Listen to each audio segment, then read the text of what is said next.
বোধে, ও বোধে, তাড়াতাড়ি গিয়ে ভাত বেরো আমার জন্য।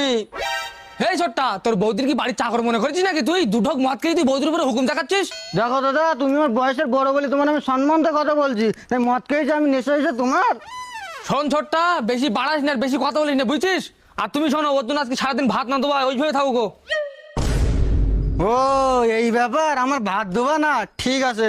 ও মা, বাবার যা জমি জায়গা আছে না, আমার আর দাদা নয় ভাগ করতে আজকেই।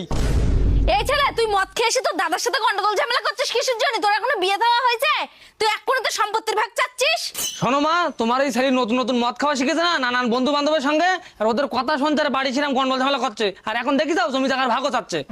শোন নয়ন, তোর ভাই তো খারাপ হয়ে গেছে, তা কি আর করা যাবে এখন বল?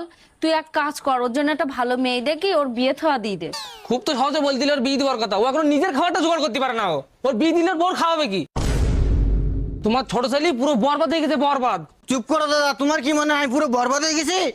ঠিক আছে, আমি মানছি তুই বরবাদ হয়ে না, তুই একটা কথা বল, তোর নিজের ঘরেও তো একটা বোন আছে, তুই কি পারবি তোর মতন একটা মাতাল ছেলের সাথে তোর নিজের বোনের বিয়ে দিতি? তুই নিজে কোনোদিন মেনে নিতে পারবি যে তোর বোনের কোনো একটা মাতালের সাথে বিয়ে হোক? এ দাদা, তোর মাথা ব্যথা ঠিক আছে তো? নিজের বোনের কথা শুনি বড্ড খারাপ লাগতি বল। এবার তুই নিজে ভেবি দেখ, কারোর বোন বা কারোর মেয়ে যদি তোর মতন মাতালের সাথে বিয়ে দেয়, তারও জীবনটাও তো এইভাবে নষ্ট হয়ে যাবে।